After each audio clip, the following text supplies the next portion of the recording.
Covering the gubernatorial races, and let's swing it over to our I24NEWS anchor, Tal Heinrich, who's got the latest on those. Tal? One more thing about Andrew Gillum conceding defeat to Ron DeSantis in Florida. It will be interesting, David, Michael, to see if there will be any kind of lawsuit now on voting issues around the state of Florida, because we've been hearing from Democratic sources in Florida that Democrats in the state have been in contact with a legal team on voting issues, and what happened is that Gillum lost, so maybe watch out for that. Now, an update on Wisconsin, where we're seeing a very tight race. Scott Walker, he had the lead just about 40 minutes ago, but now Tony Evers, Democrat candidate, he seems to be on top.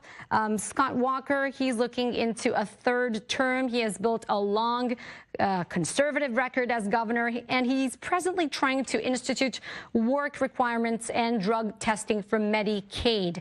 Tony Evers, he has been the state school superintendent for the last decade. He's not particularly a very strong candidate, but he's a very familiar face with a very long record of public service, and much of this race has focused on education issues. And now a look to Connecticut. You see Bob Stefanowski, the Republican candidate, running against Ned Lamont.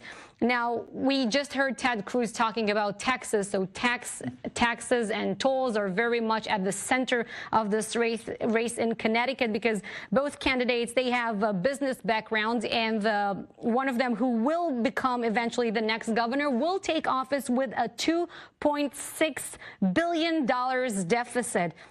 So voters in Connecticut, they have been hit with 3 income tax hikes over the past dozen years, and that's a big issue for them. And Bob Stefanowski, he has a path or a plan that some would say is very much unrealistic to healing the economy in Connecticut. He wants to eliminate the state's income tax over the course of 8 years and also privatize the state's DMV. He refers to himself, by the way, as Bob the Rebuilder. Bob the Rebuilder, that's great. Tal Heinrich, Tal, thank you.